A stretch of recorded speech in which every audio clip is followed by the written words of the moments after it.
Today's episode is brought to you by Create Engage, the specialist digital marketing agency for the disruptive management consultancy. Now, for long-time listeners, you will probably already know who we are. You may have even heard one of our ads on a previous episode of this podcast. But for those of you who don't, here is a short introduction. At Create Engage, we help you create an effective marketing strategy for your consultancy, a strategy that will resonate with your target clients.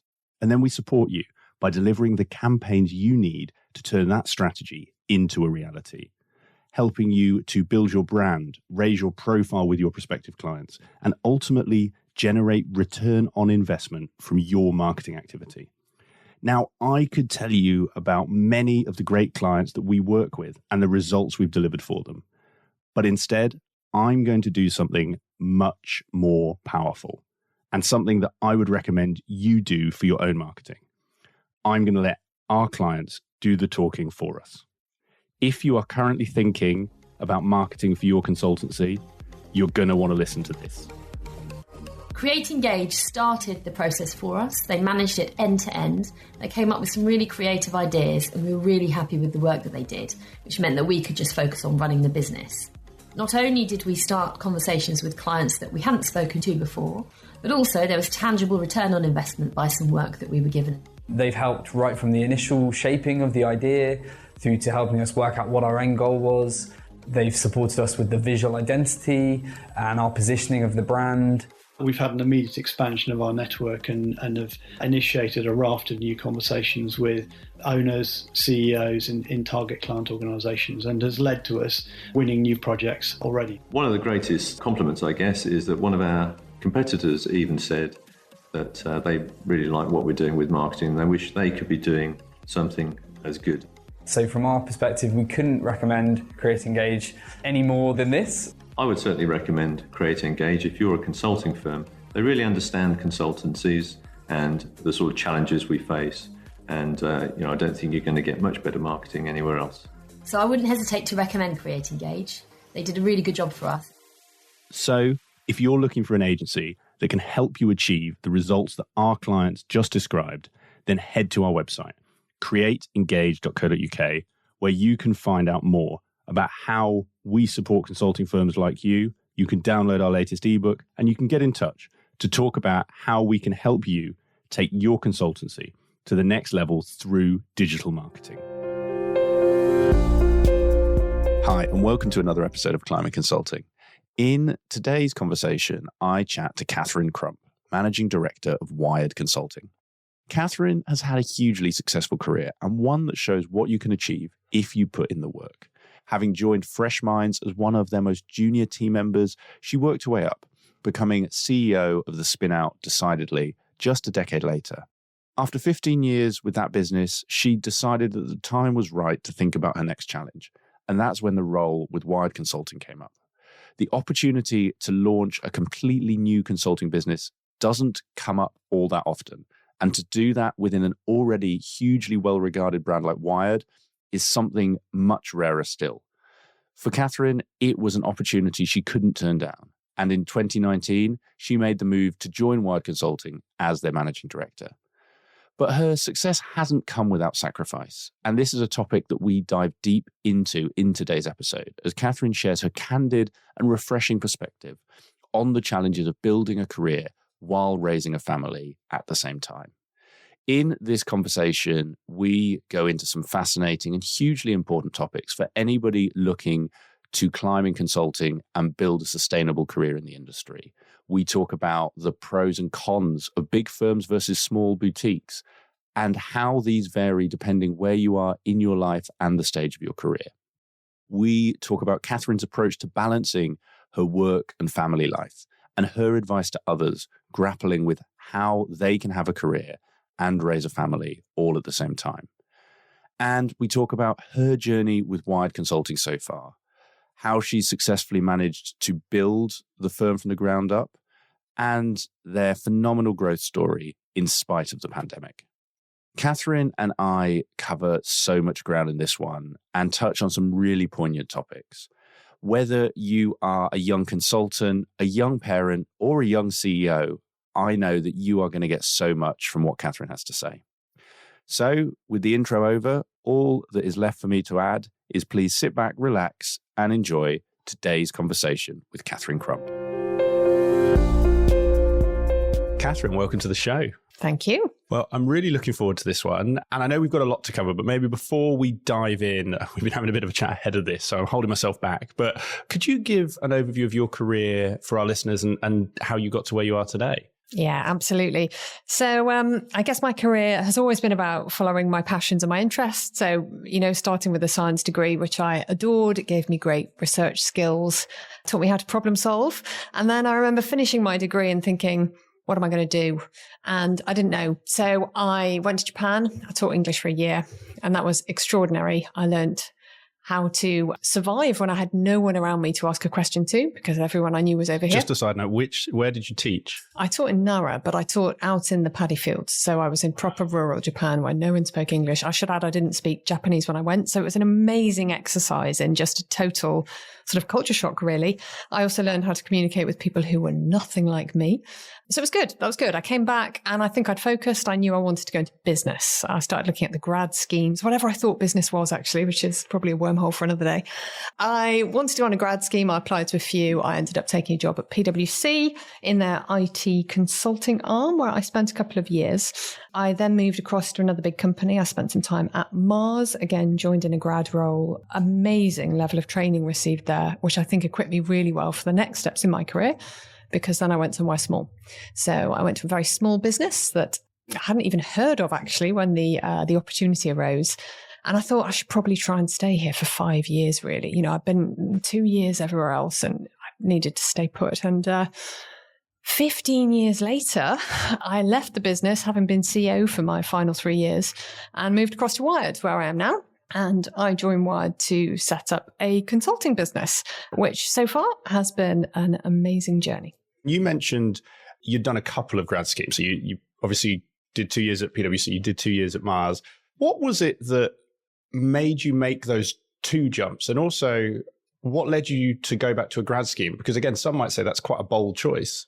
Yeah, good question. I guess the first thing with PwC, that was back in the day when it was golden age of, I think, consulting schemes. My first 3 months were spent in Florida on their graduate induction program, which I think was probably quite attractive to most of the people that joined in those days.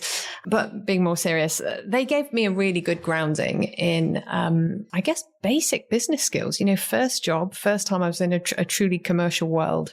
And actually the IT stream was very much about coding as well. So when you ask about why I moved on, that was back in the day, large SAP implementations, lots of coding. I learned loads, but that wasn't my passion. And as I said right at the beginning, I've kind of tried to follow, what do I enjoy? What do I love? And I knew at that point, I liked the client-facing piece. And of course, when you're very junior in a very big consulting firm, you get some of that, but let's be honest, not a huge amount. And so I then, again, I had a friend actually at Mars who was talking about the amazing training that Mars offers, but very much client-facing role that I was looking at. So sales skills, negotiation skills, presentation skills, just the most phenomenal foundation of, business ready skills that I could have imagined. So I hopped over to there. I learned so much, and things that at that stage in your career, you think, I remember sitting in the training thinking, really? What to take to a meeting, right? And how to listen. I remember going on a whole training program about how to listen and thinking, gosh, do I need this? But my God, I did. And it's only now when I look back and I see people rocking up to meetings without the right things and asking crazy questions and then asking a question that someone has just answered because they weren't listening. And so I was very lucky to have that when I did. And it meant that when I went across to this company of 10, really my mid-20s still at that point, I had all the training under the sun that in the big companies I hadn't really been able to leverage. And then when you go somewhere small, you get to use it, right? You get to use it in spades, and you'd never get that training in a small company. So, and I know one of the things you and I spoke about earlier was the difference between big and small, and whether big is right for some people and small is right for others. And I think it depends what you're looking for, right? If you're comfortable to go into a company, give it your best shot, find your path forward. You don't need robust, rigorous training schemes. You can just land on your feet, have a go and get stuck in. If you're fortunate, or if you're not sure and you want to build that confidence, maybe go somewhere where you'll get that first. Like get the training, feel like you know what you're doing, and then go somewhere you can put that in place. So I think real pros for me of going big first and then small, but would it have worked the other way around? Maybe it would. I guess It's one of those questions. Exactly. You'll never know the answer. I do think, though, something in there, Catherine, that you said around you didn't know you needed the training until you had it. I mean, my graduate scheme, I remember, I think we spent 10 weeks of pure training. And actually, you think nowadays that the amount of investment and cost of that, but the skills, it's a real tangent. But you mentioned, what does one take to a meeting? What should you take? Do you remember? I do. What should I have? Or what should our listeners have? In those days, business cards, probably a bit less relevant in this day and age. 2 pens, because one may well run out, notepad, and then any of the prep that you needed. But really simple stuff. But, 2 pens. I still take 2 pens. That is great advice. I remember listening to I think it was a Marine or a Navy SEAL on a podcast, and they have a mantra of 2 is 1 and 1 is none. And so you won't see it today, but I do have a spare microphone in my bag just in case one of these breaks, because you never know. But yes, I love that. And I'd be interested how that shift for you, how you found going from, say, a Mars to Freshminds, because I think, I did a similar move, albeit it was from a much smaller firm than Mars to a much larger firm than Freshminds. I remember my mind was blown because there wasn't an @HR email address. There wasn't a function. There was a person in the office. They had a name. They're a human. You go and see them. And it took me probably longer than it should to have adapted to that. And that's obviously quite a small thing. But I'd love to get your take on how that shift was. What were those big shifts that you kind of, I guess, just were completely different from what you had at Mars, and how did you adapt to that? I guess in short, I loved it. I absolutely loved it. And it's the reason I stayed so long. I remember just being struck in my first week by total coincidence. There was a meeting with Mars. And I went to this meeting, but this time I was obviously on the other side of the fence. I was with Freshminds. And I met somebody super senior. They were in a head of a strategy role. It's a very zonal company, Mars. And, they were one of the top level of zones. And I remember sitting in that meeting and thinking, if I'd stayed in Mars, it would have taken me about 4 years to have a meeting with you and be in the same room as you talking like this. And actually, in just the case of a time of a few weeks had passed, and I'd leapt over that, and I was now able to converse at really much more cerebral level, unpicking some of the business problems. And so I think I immediately had this realization that in a small business, the exposure, and I touched on that before, the exposure, the topics, the decisions that you can get involved in right from the outset are just of a different level. I love that example. And I mean, I know my team find it in our business, but all boutique consultancies that I know, it's exactly that. Suddenly the expectations are higher, you're into a higher level. And that's not to say that those bigger firms are worse. It's just there's a different structure. And I guess we've talked a lot about the pros. Were there any, because people listening to this are probably weighing up, do I apply to one of those grad schemes? Do I, reach out to boutiques? Were there any downsides? You mentioned training being one, but were there any others where you think actually you need to be careful, make sure this is right for you before you do it? Yes, I think you have to be comfortable with a lot less structure. It's exactly to your point. There's not going to be the HR team who's been there 20 years who can tell you exactly how everything works. So you have to be comfortable with less structure. You have to be comfortable with uncertainty. And you have to be really comfortable with not knowing the answer, because it sort of links into training a bit. But in a big company, there is always someone to ask, right? If you don't know the answer, you go and ask your manager who's got years more experience, or, you go and ask Team X. And I think when you're somewhere small, more often than not, there isn't someone to ask, and you've got to figure it out. So I think being comfortable with problem solving, finding the answers, and massive levels of ambiguity is really important. And if you're not, and you are someone who likes to feel like you're in a comfort zone, someone's always got your back, then actually probably starting really small isn't for you. No, I think it's a really good point. And I also think it's a good caution, because in today's world with, I guess, entrepreneurship and tech being very cool, there's a sort of race to smaller firms. And actually, we both run smaller businesses. They have many advantages, but actually they are also fraught with certain risks if that's not for you. And I think some of those more traditional companies can be really good for people. And I guess maybe to close that piece off, because you mentioned, obviously, you moved twice, you'd sort of felt you'd got what you could from those roles. Actually thinking of those people who are in those firms and they're thinking about this, actually, what can they be asking themselves to decide if the time is right to move? Because there's always next promotion, next project in a big firm. There's always risk in a small firm. How can someone decide if actually it is the time for them to take that leap? Oh, that's such a good question. And I don't even think there's one answer. I really think it just depends on the individual and also what else you've got going on in your life. And I know we'll come on to this, but if you're someone who's supporting a family, for example, you've got to think about policies, flexibility, the wider context of that role. It's not just what you do every day when you rock up and what's on your job spec. It's around everything that surrounds you. It's around the company culture. And so the right time to move really depends on, yes, whether you want to stretch and whether you want to move up, but also your ability to have the life that you want around that. So I don't know, my advice, to be honest, would be check out the new option before you jump, because so many people I've seen think the grass is greener, jump and wish they hadn't. So do you know what? There is no right time. You will never know. But my one piece of advice would be do your research and go in and meet everyone. Make sure it's the right job for you.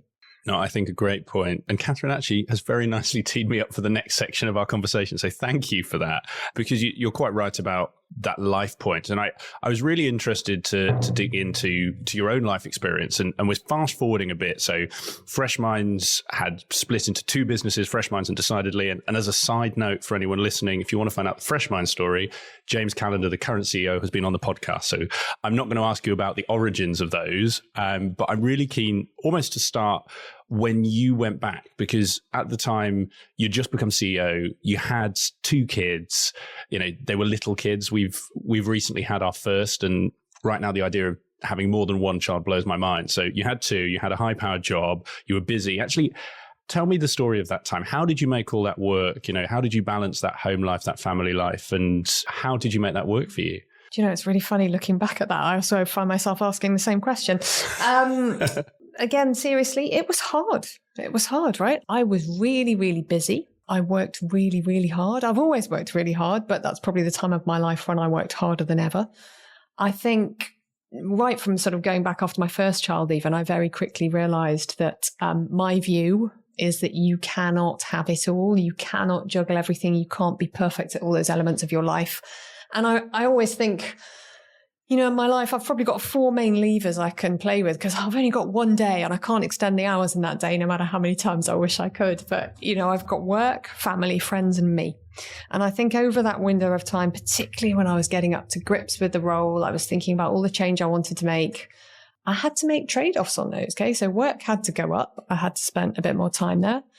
My family, I had 2 small kids. I still saw them. I still put them to bed as often as I could and then worked after.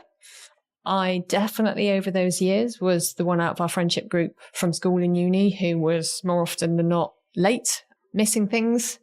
And in terms of me time, that probably went out the window a lot more than it should have done. But that's okay, right? Because that was still my choice. And I loved my job and I loved the opportunity and I was grateful to have it. And I threw myself into it. And when I look at people who've gone through tough times or hard times or just really successful times, there are none of them that will get to the end of that and not have made that trade-off with one of those elements of their life, because that's what it takes, unless you've got some sort of Harry Potter-esque time turner, it's not going to happen.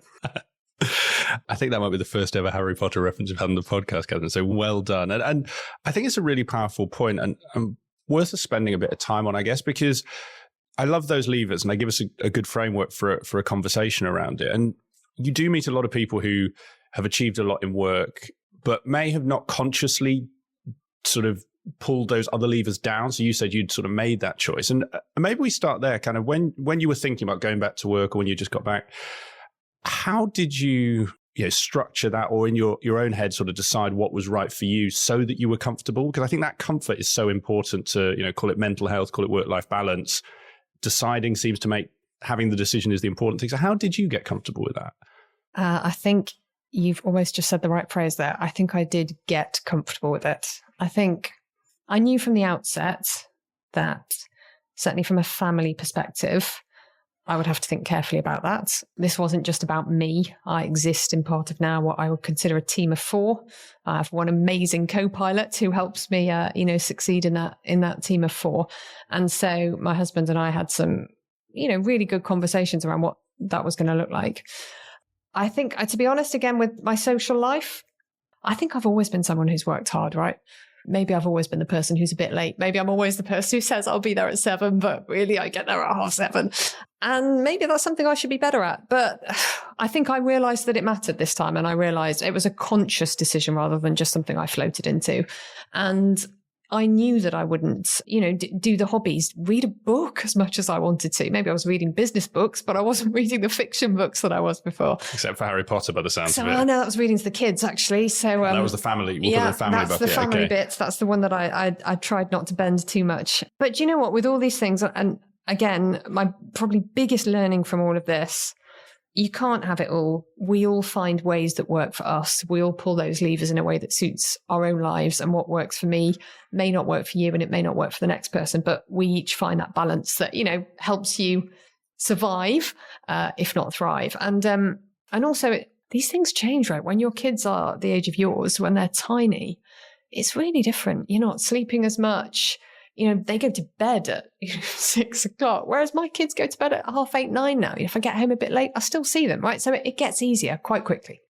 Well, thank you for that moral support for myself and any other young parents. I'm now at the stage of life where a lot of my friends and peers are having kids as well. So we're all in this together. So anyone like me listening, there is light at the end of the tunnel. And you mentioned you had that chat with your husband, your co-pilot, and talk me through that as much as you're comfortable. Because I think, as life gets more complex, these conversations become more challenging. There's more to talk about. And particularly, and I'm making some big assumptions here, it's quite traditional that the man will be the breadwinner and the man will be the one to go to work. You mentioned that you were getting home and you might put the kids to bed. So I'm assuming either you had childcare support or your husband did it. So maybe if you're happy to, talk me through kind of that conversation and how you two got comfortable with the structures that you put in place. Yeah, good question. So I think the first thing is, in some ways, maybe it was easier for us than other couples, perhaps, in that I am, don't like to admit this often, I'm 4 years older than my husband. But that does mean, and that is a significant point, because it meant that when we had kids, my career was more advanced. Okay, so I pushed up further. My salary was higher. And therefore, in some ways, it was just a bit of a no-brainer, right? It was going to be me that was kind of going back and continuing to push. And also, I think, should I say this? I think I'm a bit more driven. I think he'd be okay with that. I think we both derive our satisfaction from different things, and we recognize that in each other. So I think the first thing him and I did was we sat down and we looked at those circumstances, like where was he? Where was I? What did he want? What did I want? And again, that varied over both of our children. But with the second one, that for me was the game changer, because with our second child, I did 9 months, still did 9 months of maternity leave, and he did the last 3. Okay. And I think what you find when you do maternity leave is you're out the workforce, right? And maybe then the expectation is, well, she's the one that knows how the feeding works and how the routines are. And so it's just easier for her to carry on with that. Whereas actually we got to the point where he also knew how all that stuff worked, right? So really either of us could do this. So I think we had the discussion, we were honest, but importantly since then, we've reevaluated, and I have friends who've gone through the same things as us, and they've also made some really kind of team-focused decisions that they were going to take turns in their career. I've got a couple, she works for the UN. He's always had extremely successful roles across various organizations, and they've literally taken turns. So I used the word team earlier, but we are, right? And actually for us, that's what works. And always remembering that is probably the most important bit. I think some great advice. I'm going to come on to, we don't have to talk about your specific friends, but I want to come back to that point around taking turns. I guess a really practical question, and again, I ask this for all the young parents listening. That conversation sounds like a really good one. You sat down, lots of consideration. Actually, how did you make the time for this? Bedtime comes and you've got to clear the house. And this is a really practical question. Did you have a regular family meeting where this came up? Was it something you just knew you had to talk about? Was it more organic than that? And it just, over a few days, the chat, as I say, it's a really practical question, but I suspect listeners and people like myself, these are the conversations you want to have. It's finding that time. Yeah, no, it is. I mean, and you've hit the nail on the head. You have to make the time, but I think that crops up naturally because there comes a point where one of you is thinking about going back to work. And so there's so many things that go with that. Like, how does that work? How does nursery work? Who's doing pickup? Are we doing it on different days? And I think, again, if you don't make the time, you're just going to float into it. And actually, probably long term, somebody is going to resent that. So if you don't open up that conversation around what you really want and what I really want, and how we make sure neither of us wakes up in 12 months and goes, oh my God, what happened to my career? Then you could end up in trouble. No, I think a great point. And you mentioned that you and your husband have kind of balanced this over the years, and you gave the example of your friends there. I'd love to get your take on actually getting over potential anxieties about that, because, you know, with women going on maternity leave, there's that natural, oh gosh, I've been out of the workforce for a year, or will people think you mentioned, like, will people think I'm not as focused or committed? And I'm sure it's the same for men who take time out. It's like, well, yeah, have you got the skills? Why is you see a CV that says you've got 5 years experience, you see a face that says should be 10 years experience. Why is that? Kind of, when you've had these conversations with friends and others, sort of how would you encourage people to think about that? And for anyone who's nervous about that sort of going back, I guess what would you say to them? I think, again, it depends where you're at. So I was extremely lucky. You know, when I went through 2 lots of maternity leave, I was in a company where I'd been for a while. Okay. And in terms of my career progression, and I fear this is not normal, right? But it was almost irrelevant. Okay. They knew my skills. They knew how hard I worked. They knew what I was capable of. It was, I came back. I think I've been missed, and I just carried on.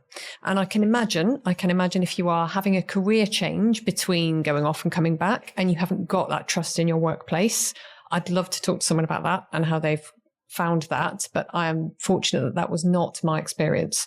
So really all that mattered was that I just learned to juggle differently. I still worked hard. I worked different hours. I left the office sometimes at 5:30 so I could come home, pick the kids up, put them in bed.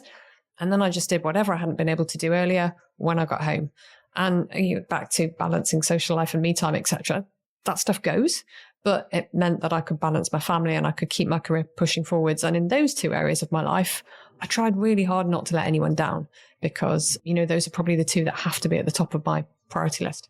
I think a great point, Catherine. And actually, there's something subtle in there around the type of firm you were in, I suspect, as well. Because if actually, like you said, it's based on them knowing you, it's a small team, as opposed to a grade matrix, a structure where there is an implicit, time served element, that obviously creates that opportunity to not have, 9 months is actually not a long time out of the workforce when you think about it. And then going back, it's the skills people focus on. And I think just, a great, almost you in that way are a great case study for other listeners thinking, will I still be able to go back? Should I go back?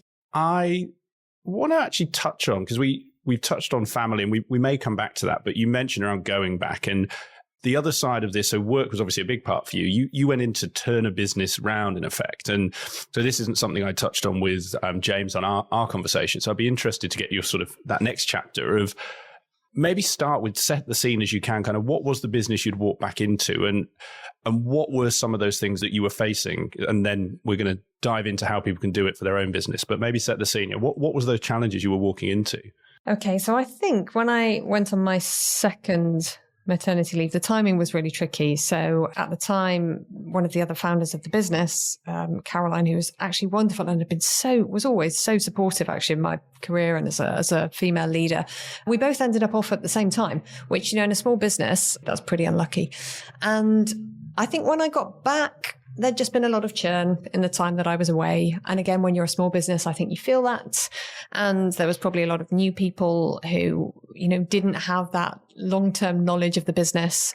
And so I think when I went back, this business that, and I said this earlier, I'd loved, right? And I'd nurtured it, and I'd given so many hours of my life quite willingly to it. In some places, it was a little bit broken, right? And what did I do? It just needed slightly more restructuring, right? It needed to be structured. You need to think about, have you got the right people in the right roles, doing the right things? Have we still got all the foundations right? Are we keeping our clients happy? Because your clients, of course, and your people are the lifeblood of your business. So I think the important thing here for anybody looking at, turning a business around or even creating a business, it's not actually focusing on the really exciting, shiny stuff at times like that. It's quite often, are the real building blocks in place here? Because if you're not building on strong foundations, it's not going to work, right? So I would say it was just making sure that we put those strengths back in underneath and put it in a place that you could build on. I think a really key point. And just to dig into that, we are approaching a recession, and unfortunately that means for some businesses, they will struggle, they'll go through challenging times. You touched on there around put clients first, that's one of those basics. I guess for anyone listening, thinking of their business, if they are in a sort of turnaround situation, was there anything else you found had a kind of disproportionately large impact, or likewise anything you thought would have an impact and actually didn't do what you'd hoped? I'm actually going to answer that a bit differently, if I may, because I'm hopeful I can bring the voice of many other businesses. So I've actually just spent the last few weeks going around the country meeting lots of mid-sized businesses, so probably 10 to 50 million turnover. I've been meeting inspirational speakers at these events, and there's probably a couple of people that stand out to me, but one of them is this wonderful guy called Paul Richardson. Paul Richardson grew up in the West Midlands. He's been in a range of businesses from waste disposal to fashion, and he has done extremely well for himself. He's just bought Birmingham City Football Club, in fact, so he's clearly doing very well. And we asked him this question, right? We asked him, what do you do when times are tough and how do you build resilience? And one of the things he said that resonated with pretty much everyone in the room was at times like this, you almost have to do the opposite thing, right? You've got to be braver. And people's instinct is often to hunker down, to save the money, and actually, if you've got some money and you've got those foundations, you've got to be brave, okay? Because now is the time to win and to stand out and to make sure your business is thriving. And I think when he said that, I was just like, oh my God, yes. And you know what? Maybe I wish I'd been braver. And you could see, as I said, a lot of people in the room like, yeah, okay, right, let's do this. And so I think perhaps for me, it was a surprising answer, but a really good one. No, I love that. And yes, I think a much better way to answer the question. I'm going to, because you've now mentioned it, any other people like Paul that stood out? Any other things that you took from that roadshow? Sounds like you spoke to a lot of people. Anything else that? Oh my goodness, yes. So I was up in Scotland. We met this wonderful lady called Darina Garland, who'd started a company called Uni Pizza Ovens. She started it with her husband in London, actually, I think in about 2012, so about 10 years ago. And then they'd gone up to Scotland and they became Scotland's fastest growing business. And some of her amazing lessons, again, though, were around foundations, getting legals in place, making sure that your products and your route to market and supply chain, particularly in this market, like getting those nuts and bolts in place. So she was amazing. Someone else who stood out to me, speaking as I do within Wired and within Condé Nast, in my first 2 months here, I had the opportunity to sit in a room with Anna Wintour. Anna Wintour, who obviously has a pivotal role within our business. And I asked her, what advice would you give to somebody, particularly a female, looking to succeed in our world? And what she said resonated with, again, what Paul said. You work hard. Really simple, right? You work hard. Nobody succeeds in business, right, by putting an average effort in. If you put an average effort in, you get an average outcome. And actually, if you want to succeed, you work hard. And I feel like we could go off on a tangent here, which we won't. But when I hear about all this, the quiet quitting culture, and I just wonder how many of those people are, if they heard this, how many of them are willing to work hard, right? What do you think is going to come of this when you wind forwards 10 years and you've never put the graft in? Who's going to be running the country's companies? But as I say, then maybe that's one for another day. Well, no, I think it is a really interesting point, and I think it ties back to what you were saying about those levers as well, because something from your own journey and Anna's advice there, it's you made those decisions and sacrifices, and I think there is in a good way, we focus a lot more now on sort of work-life balance and making sure you've got different things in your life. But I think your point's quite key of actually. That doesn't have to be a permanent state. So the idea that you should have, I don't know, if you had 4 different levers, you have each at 25% is success. Actually, most of the time that's failure, because if you're doing a little bit of everything badly, you're not doing anything well. And I think your point there around hard work's a really interesting one. That yes, you look at sports stars, no one got to the top by not working. And I think that skill it's almost taken on a dirty word, like hustle has become dirty.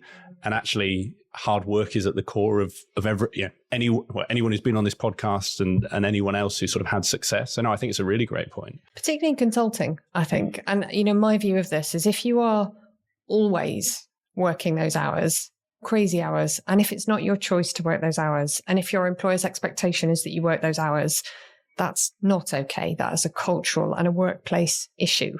However, there will be times when, to help your team and to deal with workload and to help your company win, you do need to put those hours in, right? And then hopefully your employer will say, right, you've just had a really busy few weeks. You need to just, look after yourself in the next few. Take it easy. This is not the expectation. So for me, it's important I couch that with, yes, work hard, but on your terms. And when it's not on your terms, only those times you have to, right? And if it's expected of you, that's a totally different situation.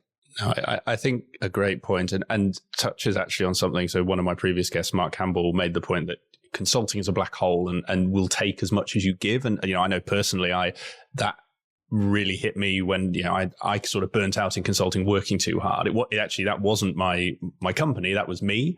But I do think, as you've highlighted, it's that balance of work hard, but know when, you have worked too hard for too long, either because the company is expecting it or, is badly run. I mean, we touched on small businesses. That's sometimes a challenge. If there's not enough people, sometimes that's okay for a short period. For a long period, there's an issue. But same for yourself of know those levers. And if 100% is work and nothing else, maybe you need to talk to yourself.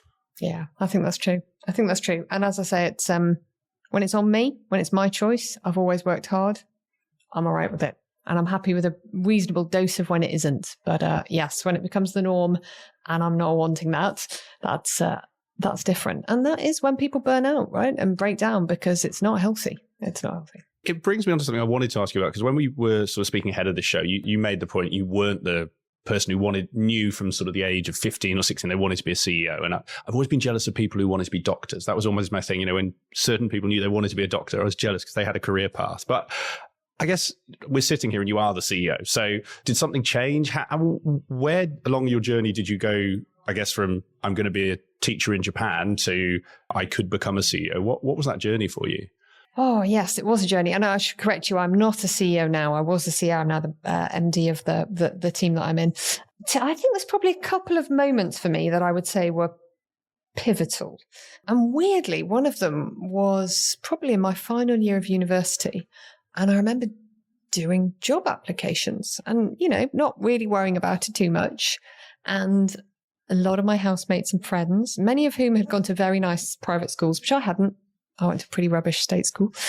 And I remember them getting offered interviews and me not. And there was nothing that distinguished our CVs except for where we'd gone to school. Like our academics were the same. I probably had slightly more extracurricular activities. And I couldn't work it out. And I think that was probably the first time that I realized I was going to have to work really hard, right? And I was going to have to put some legwork in here. So I worked my socks off. I remember thinking, you need a good result. This is my first time I realized how stubborn I was. I think my first final term of uni, I worked and I got a first, and that then on my CV definitely helped me to open doors. I think that was in a day in science where firsts weren't as prevalent as they are now, not to take away from that achievement. So I think that was the first time I realized I was going to have to work hard. And this is something I really try and now do wherever I can for other people. My line manager at Mars was amazing. He was, I don't know, I'm not in touch with him anymore. He was late 50s. I mean, he was an amazing manager. And I remember sitting with him and him saying to me, Catherine, if you work hard, you could do X. And in this case, X was they had this bell curve. If you were at the top of the bell curve, you did well for yourself. And, that could be you. And I remember thinking, oh, wow, I'd never really thought like that. Maybe this could be me. And again, I worked really hard and it was me. And, it opened doors. And I think I've called it before, like lighting that belief fire in me that maybe for whatever reason, school never ignited or my circumstances never ignited. And I realized if I put the effort in, I can do this. Okay. So I think, and then that's how I approached every step of my career. If I really go for this, I'm going to get somewhere. And so I never thought I'd get to the top of this mountain, but I always knew I'd climb it. And I always knew that I'd get to the next step. Okay. And it turns out when you keep going to the next step, that can also bring you to the top. I love that. I love the belief fire as well. And this isn't about me, but I had a very similar experience and work being that catalyst. And I think to your point, if you've got a good manager who is reinforcing that belief and also you are seeing those results, why wouldn't you then keep climbing and keep climbing? And what is it? It's a big question. What from that point onwards was it that drove you? You mentioned you work hard and you focus just on the next step. What drove you to it? Was it just the internal satisfaction of it reaching that next step? Was there a long off goal of, being on a beach in 20 years' time? What was the driver? I think there's loads. I think for me, I've enjoyed the journey. So it's not all about the outcome. And perhaps that's helped me achieve the outcomes. I love the journey. And, I said at the beginning, if you can find a job where you like what you're doing, I love problem solving. I love that moment where a brief comes in and I'm like, how are we going to do this? And, I love nurturing a team and helping them work towards it. And I love seeing a team thrive and, pitching and running workshops and being with people, and particularly in this role that I'm in now. And again, I'm sure we'll come on to that, like crossing paths with some of the most phenomenal people in the world. It's inspiring. And so I think I enjoy it. Right. And, I think for me, that's been a massive part of the success, really. Amazing. And we will shortly come on to the journey you're on with Wired, because I do have a lot of questions about the business you're building and how the role came to be. But I think you mentioned earlier, and when you were in the room with Anna, you asked her, what would your advice be to women? And I think we've touched on some themes around maternity leave and obviously that advice. And I'd be keen to get your take on actually where our industry is in terms of gender diversity, and also how we can do more for women and helping them climb the career ladder in consulting. I think it is something that troubles me quite often, actually. But before we dive into why it troubles me, I think we shouldn't forget, for a lot of women, it is choice, and I think once you have kids, and to be totally transparent, if I was in a big consulting firm that required me to be in another continent to my kids for most of the time, I'm not sure I'd be there either, right? But that would have been on my terms. And I think for many women in those big companies, it is on their terms. But then, of course, once they drop out there, you're right, then going upwards, you see mostly men doing that. So I think there's something around making it more possible. And what I mean by that isn't just what your employer is doing for the women, in fact. And that's something I feel really passionate about. The only reason I have been able to do what I do as a female is because my husband is supported in his workplace to work more flexibly and allow me to do that. And so for every woman that is on the other continent or working in the evenings, missing the drop off, there is somebody else allowing her to do that. And you touched on this earlier. It might be a nanny. It might be that you're fortunate and you have family around you, or it might be your other half, right? But if it's your other half, their workplace has to make that okay. And I think it's slowly becoming more okay, which is why I hope things will change, but not as much as I want. So that's one point.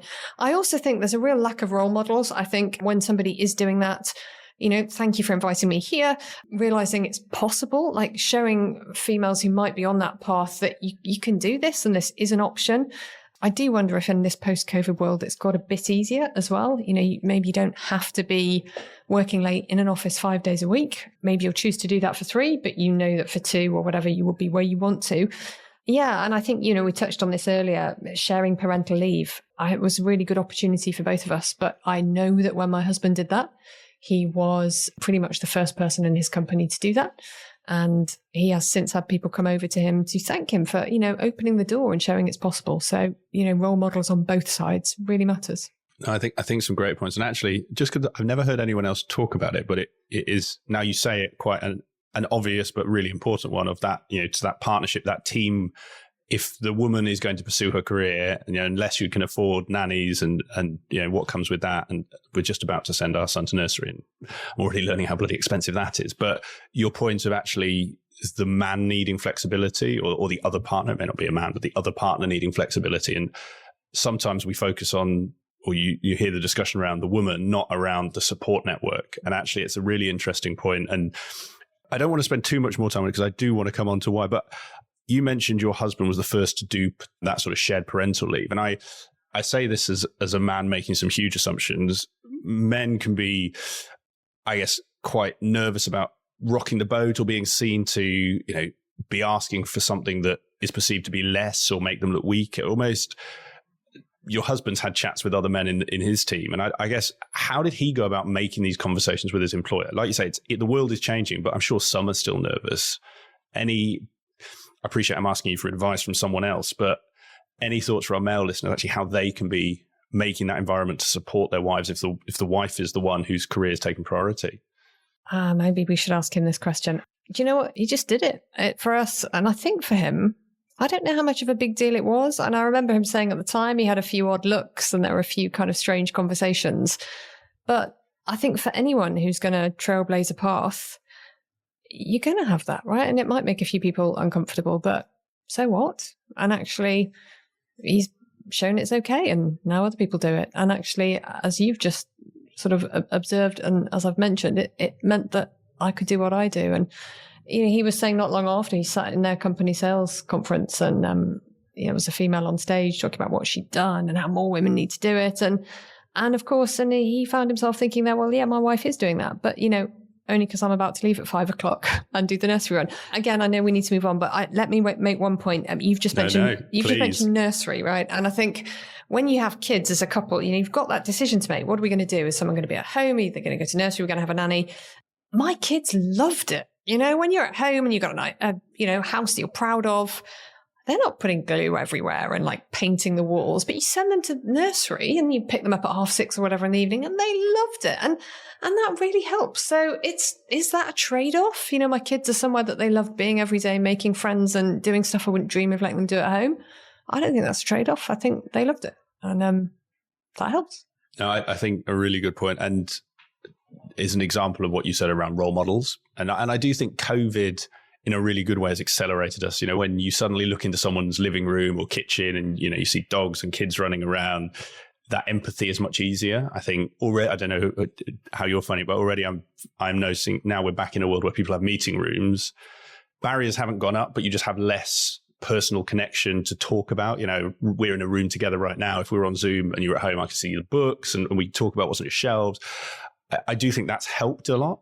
But I guess maybe to your question, for any women listening to this who want to support other women, how can they role model that holistic life? And I guess not simply the work element. You mentioned working hard is part, but it feels like only a small part of what's led to your success. I just think you need to talk about it and normalize it. And I think the more it becomes normal, the easier it becomes. And in some ways, I just think, you asked me how my husband did it. It wasn't a thing. He's not got a massive ego. He's a smart guy. He's still got a great job. He still works full time and he's doing great things, but he just decided that for that chunk of time, he wouldn't be pushing upwards. He will again, but not at the moment. And it's kind of a bit of swallow the ego. And, if you really are a team with that other person at home, then maybe look at their strengths and do it that way. So, yeah.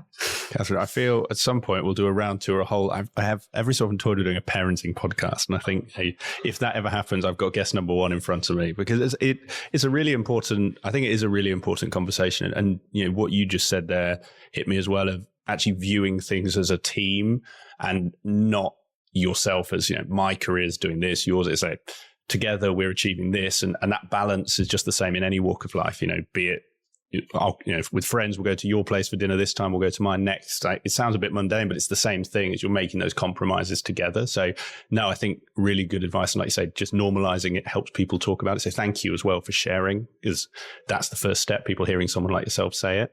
As I said, we could carry on this topic, but I do want to talk about your new role. I want to talk about the building we're in. I want to talk about the journey you've been on. And maybe we start with Wired Consulting as a concept, because I know the magazine, I know the events. And so when you said, I'm working at Wired Consulting, I was like, so is that to do with the magazine? Is that to do with the event? So maybe you could start for our listeners, tell me all about it, and then dive into actually how that opportunity came about. Okay, I'm going to tackle that in reverse. I'm going to tell you how it came about and I'm going to tell you about it. So probably about 3.5 years ago, I was mulling over, what am I going to do next? We knew that the decidedly was joining up with another business. Did I want to stay? Did I want to be in the role I was in? I'd been there 15 years. I was like, what am I going to do next? And this job spec appeared in front of me, really out of the blue, that spoke about Wired, and I loved Wired. We used Wired to feed into some of our insight work and our innovation work. And they were thinking about building their consulting division. Obviously, we're part of Condé Nast Publishing. Publishers need to diversify their revenue streams. And one of the ideas that the board had come up with was for this Wired consulting business. And I remember looking at this spec and thinking, whoa, almost doing a lot of the things that I've done before, but for a phenomenal brand that I imagine would open doors. So that was the job spec. It was literally a blank piece of paper, and come in and work out, if you took Wired, which is all around the trends and technologies that are shaping our world, if you took Wired out to businesses, what would that look like? And what would you sell them?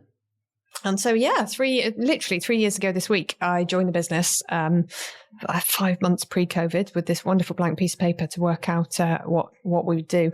And it's been amazing. Yeah, I absolutely loved it. It's probably been pretty much everything I hoped it would be, and more in terms of the network and the world in which I now exist. Amazing. Well, I think that gives us a great starting point to dive in. And you touched on there, you had this blank piece of paper. Obviously, earlier we talked about how you turn a business around. In this case, you just had a green field to create a business. It's a big question. How did you do it? Where'd you start? Yes. So I know this is something you and I have touched on before, but the first thing I looked at is, what can Wired do? What can Wired Consulting do that is truly unique? And I'd come from a very crowded space, insight, innovation consulting, where everybody will talk about their unique strengths. And I'm not sure how many people really have them. So the first thing I thought I'm going to do here, I'm going to do two things. One, I'm going to look at what we do that's really unique. And then I'm going to have a look at what I think the world needs that we can offer. And then I'm going to marry them up and hope they fit. And so I get looking at those. Shall I tell you what they are? Do you want to? Yeah, great. So, when you look at the Wired brand, I think there are four things about it that nobody else has, right? And the first one is, the brand itself, right? It's edgy, it's innovative, it's trusted, it's all about technology. And it's really the only media brand that kind of focuses on those specific things and sits in that space. So there's only one Wired, and obviously that's pretty helpful to begin with. Then you've got the audience. You've got millions of people that read this magazine, or whether that's digitally or in the print edition. And again, there's not many consulting brands that would have a readership that are willingly logging in to read all their content. So that was pretty helpful. And then, of course, you've got the Wired network, which is the thing that blew me away. The people who have contributed to Wired's article and its content over the last 16 years in the UK, I think it's 25 in the US. These are the people who are not just talking about change, which you'll often find in consulting firms, they're making it, right? These are the people at the edge of sort of science and tech. So that network. And then if you look at that network, the knowledge that they hold, of course, it's unparalleled. Like, these people can talk to you about the world that's coming in the way that no one else can. So brand, audience, knowledge, network. And that's kind of what I isolated as my sort of start point for where we might go forwards. I love that. And I guess it harks back to what you were saying about Paul Richardson earlier around that sort of be brave. And the answer to this may just be that's what felt obvious to you. But I guess you joined a firm, big brief, start a consultancy, figure it out. And for some, that might mean, right, I'm going to look at what currently is going on and I'm going to duplicate, because, no one ever got fired for hiring the big four. So I'm going to become the big four and, we make innovation change, or we insert 3-syllable word here that everyone knows. Like, what was it that gave you that confidence to take that approach to really honing in on what sounds like quite a bold positioning, as opposed to just saying we do innovation and change and can help you big CEOs? Yeah, great question. So I've kind of given you half the story so far. Those were the 4 USPs. And then I said I also looked at where I thought the gaps were. And bearing in mind, I'd just come from running a company, so some of these really resonated with me. And the first one was that, our world is moving so fast. And when you're running a company, you are busy, and keeping on top of those trends is nigh on impossible. So let alone keeping on top of those trends from I would say, trusted and impartial source. Because often people who are giving you that information, they're trying to sell you something. They might come and talk to you about AI, but that's because they want to sell you their AI product. Or they'll talk to you about blockchain, but they want to sell you that blockchain product. And actually what we have here is just this impartial wealth of knowledge, which we can share with leaders to really help them understand what's coming and what they need to be ready for. So I think that was kind of an easy, I can see the world needs this. I can see we've got this. This is kind of good. And then the second area, we live in a world at the moment, and I'd again seen this from my previous role. There is so much B2B content, right? Everybody is talking about, what they think business leaders need to know, how they think they can help them.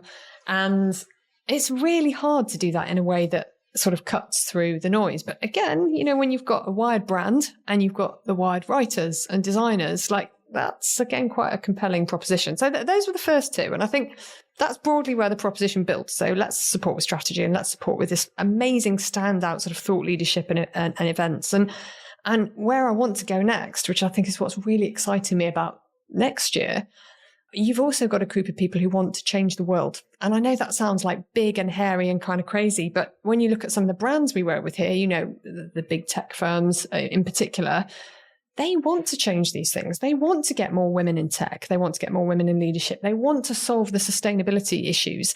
And they know they can't do it on their own. Okay. And they want to convene groups of people, be they private sector, public sector, whatever, who can do that. And so for me, that's kind of going to be the third push. Let's go bigger and let's take all these amazing things that Wired talks about and actually move the dial and try and make the world better. There is a lot in there. And I do want to come on to that sort of next year and actually the growth of Wired Consulting, because I think there's a really nice story in there. Just on that, those two sides that you explained, you've clearly done a lot of work on them. They're really concise. I guess you at some point started with, I'll assume, a blank piece of paper. And for anyone listening who either is in your position coming into an established brand to build either a consulting firm or just simply, not just a practice within a firm, or maybe someone is going, right, I'm going to go out and launch my own firm. How did you come up with those? What was the process? Was it your desk and, a week with a wet towel over your head? Was it workshops? What led you to define those USPs? I think that'd be really useful for anyone setting out on a similar journey. Oh, great question. And by happy coincidence, it takes me right back to some of those basics that I had in that training at Mars, right? Questioning, listening. And I did a lot of that, right? Questioning, listening, reading, thinking about my own experiences, putting that all together and taking time to come up with a sensible plan. So I think that's the first thing. Listen, observe, come up with a plan. But then the second thing, which is really, really important, when you start a business, you have a vision, you think you know what you're going to sell, but you really don't know which of those things will dial up quickly. And particularly when you're small, you can't do everything at once. So for me, what's been really important and more important than I'd imagined is having a vision, but being really flexible in how I get there, right? And if I sell, 5 consulting sort of strategy projects and 5 thought leadership projects, that's awesome. And I'm building both equally. But actually, do you know what? Last year, I did more of one and this year I've done more of the other. And that's absolutely fine. And then when you spot a new opportunity, again, keep focusing on the core, but maybe send somebody off to see whether that's got legs, okay? But sort of stick to the vision, know where you're going, focus on that, but be flexible in how you get there. Well, I think flexibility is actually a very nice segue to the growth story, because you mentioned you joined, did you say 5 months before the pandemic? Yes. So you joined, you were probably in the office 5 days a week. There was meeting clients. Suddenly, global pandemic, world changed. Take me on that journey. And I guess with one eye on the growth of the firm, because the team has grown quickly, the business has grown quickly. And to your point, you started with this vision, you started with this sort of USPs. You've been flexible, but flexibility has also helped you climb that. We talked about career mountain, you're climbing that, business mountain. Take me on that journey. How has the business grown? How has that time been leading a business as well? Yeah, it's been a journey, and definitely compounded by the curveballs of COVID, like anybody else in business. I guess the top line story is, actually, it's been amazing. We've grown every year. This year we'll grow by 60%, really only limited by the capacity of the team. Next year we'll probably grow by more than that, which actually then gives you, again, that confidence that what you're doing is working and the offer is good and so on. So that's sort of the headlines, really. In terms of how that journey has gone, I'd like to say it's been a sort of, diagonally upwards line. And do you know what? Mostly it has, but there was a reasonably large fall off a cliff in March 2020, where we had just sold a lot of brilliant, like face-to-face engagements where we're bringing this fantastic network together with our clients. And, we were workshopping. And then, of course, we couldn't do those anymore. So if ever there was a case of having a vision and pivoting how you get there, this was it. So we very quickly developed a successful digital proposition along with a lot of other companies. And, I was really fortunate in that what we do can be done digitally. Did I find myself offering the right product at the right time? No. Could we switch to offering a different great product at that time? Yes. And we did that quickly. And I was lucky. I have an amazingly driven team of can-do people who were like, right, let's just make this happen. And it did happen. And I think when you've, when you've got through a tough time like that and you've put the graft in, we've now ended up with a face-to-face and a digital proposition. And actually that's worked really well for us, particularly when you're trying to convene global teams and events and so on. So, it was an unexpected start, but I think, compared to a lot of companies at that time, it could have been a lot worse, and actually it turned out okay. No, and I think, a great example of, like you say, sort of putting that positive focus on it and making the best of the situation you're in. And something within the growth you've had, because 60% over that next year, that's phenomenal growth. I guess, how have you approached the structuring of the business? Because with rapid growth comes new people, new teams, new offices, new systems. Actually, how have you found that side of the business, and any learnings or advice, things you wish you had done before that you hadn't, or things you're going to put in place for next year, knowing what you do? That's a good question. And something we haven't touched on yet is we've spoken about big businesses and small businesses, but I'm actually in a small business, in a big business. Okay. And that's a very different category, because you've got, in many ways, the stability and the resources of that big business. I have access to writers, editors, designers, illustrators, the kind of people you only dream of when you're in a startup. And yet I'm running a team like a startup that is trying new things and scaling up. So I would say I'm in a slightly luxury situation of being able to draw on those broader resources. That said, the other, I think, critical success factor is recognizing which roles you have to do in team, in-house, because they matter. And for me, actually, it's our consultants, it's those project leads, those project designers, those client relationship builders who have, the passion and the brains to design this brilliant work and bring it to life for clients. And actually our project managers, they're in-house as well. And everything around us is outsourced to a team of people who have been tried and tested by hundreds of others. And that's very helpful.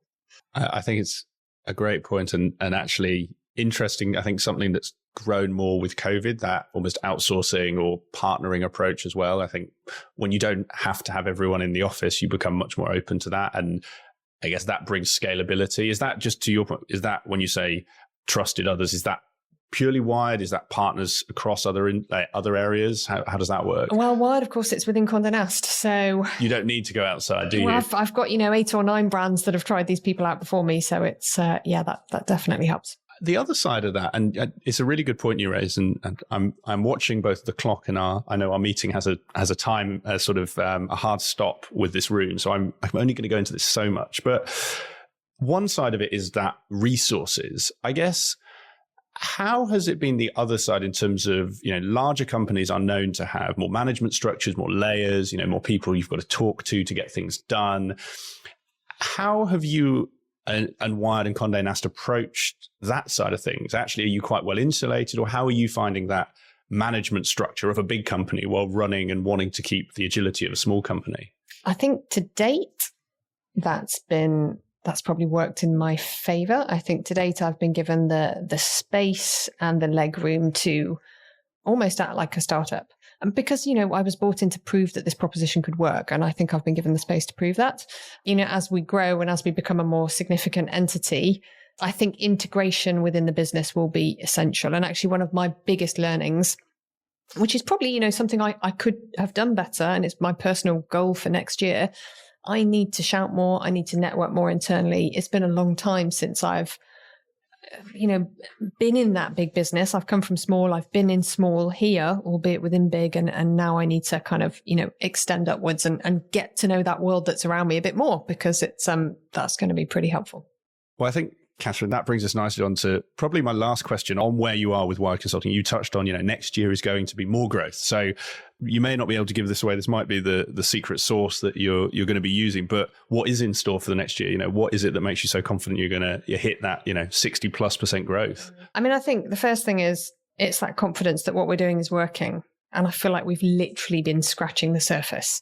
And the more people I talk to, the more what we're doing seems to resonate. So I think even if we carried on doing what we're doing, I see that growth. I think that final area, and I touched on this earlier, it's this opportunity to do something bigger than us, bigger than any of our clients, and actually shift the dial on something big.